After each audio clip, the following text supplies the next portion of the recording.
आमना जल्दी से तैयार हो जाओ, मैं तुम्हें बाजार छोड़ आता हूँ। असद ने जल्दी से इसे पुकारा। अच्छा भाई, ऐसा करना कि रास्ते में सना के घर के सामने 2 मिनट के लिए बाइक रोक लेना। सना के घर के सामने। अच्छा अच्छा। एकदम इसके चेहरे पे मुस्कुराहट दौड़ गई। कहने लगा, आमना मुझे इसका नंबर तो दो, मुझे अच्छी लगती है। ये अल्फाज कहकर इसने कहका लगाया।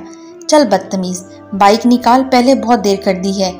और रही बात नंबर की, तो मोबाइल इसकी अम्मी का है। अगर तुम्हें इतनी पसंद है तो रिश्ते की बात कर लेती हूँ। चलो, मेरी बेहतरीन दोस्त मेरी भाभी बन जाएगी। आमना ने भी मुस्कुराते हुए जवाब दिया।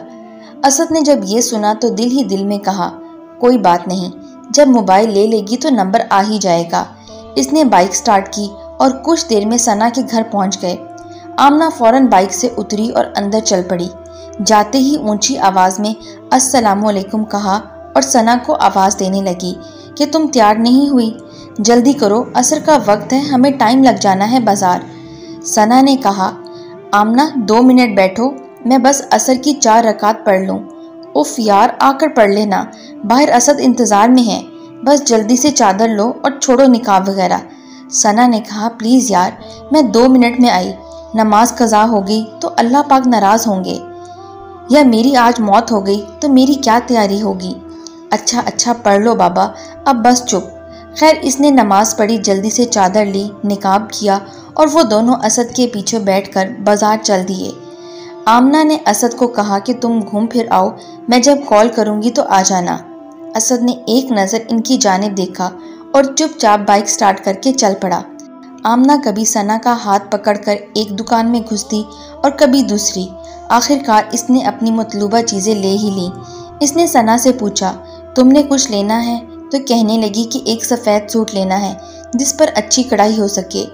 आमना ने इसका हाथ पकड़ा और आहिस्ता आहिस्ता चलती एक कपड़े की दुकान के अंदर आ गई।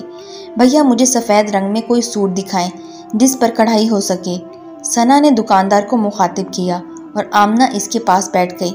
दुकानदार ने वहाँ काम करने वाले एक लड़के को आवाज़ दी। थोड़ी देर में वो मुख्तलिफ इक़साम के सफ़ेद कपड़े के कुछ थान इनके सामने रखने लगा। वो कपड़े की क्वालिटी चेक करने लगी और आमना से मशवरा किया कि कौन सा लेना चाहिए। थान ऊपर नीचे करते सना की नज़र एक सफ़ेद कटे हुए पीस पर पड़ी। इसने जल्दी से वो पीस हाथ में लिया और आमना की तरफ इशारा करके बोली, ये देखो कैसा है, शानदार, पूरा सूट ही कटा हुआ है। इससे पहले कि वो इसे अपनी राय दे, दुकानदार ने जल्दी से वो कपड़ा इसके हाथ से ले लिया। बाजी, आप इसे रहने दें, कोई और देख लें, यह शायद गलती से आ गया है। वो दोनों दुकानदार इस रवैये पर हैरान हुए।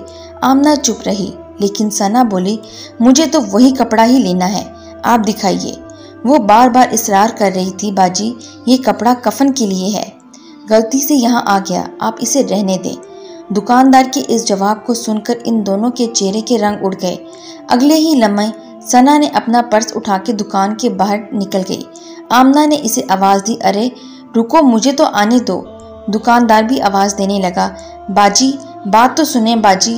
आमना ने आज से पहले इसे इतना परेशान कभी नहीं देखा था। वो बहुत तेज़ी से चल रही थी। वो लगभग भागती हुई इससे जा मिली। इसने असद को जल्दी से कॉल की। वो पहले ही इनके इंतज़ार में मतलूबा जगह पर खड़ा था। वो दोनों जल्दी से बाइक पे बैठी। आमना पूरे रास्ते में इसे तसल्ली देती रही कि इतनी छोटी सी बात पर तुम परेशान हो गई हो। इसने आमना की किसी बात का जवाब ना दिया। वो अपने घर जाते ही वो अपने कमरे में चली गई। जब वो पीछे पीछे कमरे अंदर दाखिल हुई तो सना मगरिब की नमाज पढ़ रही थी। वो बाहर निकल आई। इसने सना की हालत का इसकी अम्मी को सुनाई और असद की वजह से वहाँ से निकल आई। अगली सुबह आमना की अम्मी ने इसके ऊपर से कंबल हटा के जल्दी से उठाया। वो घबरा गई। इसकी अम्मी की आंखों में आंसू थे। वो हड़बड़ा सी गई, आखिर हुआ क्या है। कुछ बताए बिना ही वो इसे सना के घर ले गई। वहाँ पहुँचते ही आमना के पाँव तले से ज़मीन सिरक गई। सना अब इस दुनिया में नहीं रही थी। वो घुटनों के बल इसकी लाश के पास बैठ गई। दिमाग की नस फटने से इसकी मौत वाक़या हुई। हैरानी और परेशानी के आलम में आमना के अंदर से एक चीख निकली और इसके बाद वो अपने हवास में न रही। जब होश आया तो अम्मी आखिरी दीदार के लिए इसे इसके पास ले गईं। कल जो सफ़ेद कफन देखकर इससे दूर भागने की कोशिश कर रही थी, आज वही सफ़ेद कफन इससे लिपटा था। انسان اس دنیا میں اتنا مصروف ہوتا ہے کہ اسے پتہ ہی نہیں چلتا اس کے کفن کا کپڑا بکنے کے لیے بازار میں آ گیا ہے۔ آمنہ بے سود اسے جنازے کے لیے لے جاتا دیکھ رہی تھی۔ اس کے جسم میں اتنی سکت نہیں تھی کہ وہ اسے روک پاتی۔ ثنا خود مر گئی، لیکن اس کو یہ بتا گئی کہ نماز قضا ہو گئی تو اللہ پاک ناراض ہوں گے، یا میری آج موت ہو گئی تو میں کیا تیاری ہوگی۔